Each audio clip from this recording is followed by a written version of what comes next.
ನಮಸ್ತೆ ಸ್ನೇಹಿತರೆ, ನಾನು ಐಬ್ರೋ ಫಿಲ್ಲಿಂಗ್ ಹೇಗೆ ಮಾಡೋದು ಅಂತ ತೋರಿಸ್ತಾ ಇದ್ದೀನಿ. ನಾನು ಇದಕ್ಕೆ ಒಂದು ಡಮ್ಮಿನ ತೊಗೊಂಡಿದ್ದೀನಿ ಮತ್ತು ಐಬ್ರೋ ಪೌಡರ್ನ ತೊಗೊಂಡಿದ್ದೀನಿ. ಇದನ್ನು ಯೂಸ್ ಮಾಡಿ ಐಬ್ರೋ ಫಿಲ್ಲಿಂಗ್ ಹೇಗೆ ಮಾಡೋದು ಅಂತ ನಾನಿಲ್ಲಿ ತೋರಿಸ್ತಾ ಇದ್ದೀನಿ. ಮೊದಲಿಗೆ ನಾನಿಲ್ಲಿ ಡಮ್ಮಿಗೆ ಫಿಲ್ ಮಾಡಿ ತೋರಿಸ್ತೀನಿ. ನಾವು ಯೂಸ್ ಮಾಡಬೇಕಾದ್ರೆ ನಾವು ಬ್ರೌನ್ ಕಲರ್ನ ಯೂಸ್ ಮಾಡಿದ್ರೆ ಐಬ್ರೋ ಫಿಲ್ ಮಾಡೋದಕ್ಕೆ ಇದು ತುಂಬ ನ್ಯಾಚುರಲ್ ಲುಕ್ ಕೊಡುತ್ತೆ.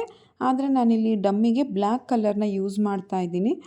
ಯಾಕಂದರೆ ಬ್ರೌನ್ ಯೂಸ್ ಮಾಡಿದ್ರೆ ಡಮ್ಮಿ ಮೇಲೆ ಏನೂ ಕಾಣಿಸಲ್ಲ. ಸೊ ನಾನು ಅದಕ್ಕೆ ಬ್ಲ್ಯಾಕ್ ಕಲರ್ನ ಯೂಸ್ ಮಾಡಿ ಐಬ್ರೋ ಫಿಲ್ಲಿಂಗ್ ಮಾಡಿ ತೋರಿಸ್ತಾ ಇದ್ದೀನಿ. ನಾನು ಐಬ್ರೋ ಫಿಲ್ಲಿಂಗ್ ಮಾಡೋದಕ್ಕೆ ಮೊದಲು 3 ಡಾಟ್ಸ್ನ ಇಟ್ಕೊಂಡೆ. ಅದಾದಮೇಲೆ ಅದನ್ನು ಜಾಯಿನ್ ಮಾಡಿದೆ. ಮತ್ತು ಇನ್ನೊಂದು ಲೈನ್ನ ಕೆಳಗಡೆ ಲೈನ್ ಏನು ಬಂದಿತ್ತೋ ಅದೇ ಥರ ಇನ್ನೊಂದು ಲೈನ್ನ ಹಾಕಿ ಅದರೊಳಗಡೆ ಫಿಲ್ ಮಾಡಿಕೊಂಡೆ. ಇದು ನನಗೆ ಗೊತ್ತಿರೋ ಒಂದು ಈಸಿ ವೇ ಇದೆ ಐಬ್ರೋ ಫಿಲ್ಲಿಂಗಿಗೆ. ಇದೇ ಥರ ನಾನು ಪಕ್ಕದ ಐಬ್ರೋನು ಮಾಡ್ಕೋತೀನಿ. ಆವಾಗ ಎರಡೂ ಈವನ್ ಆಗಿ ಬರುತ್ತೆ. Thanks for watching. ಇಷ್ಟ ಆದರೆ ಲೈಕ್ ಮಾಡಿ, ಶೇರ್ ಮಾಡಿ, ಸಬ್ಸ್ಕ್ರೈಬ್ ಮಾಡಿ. Thank you so much.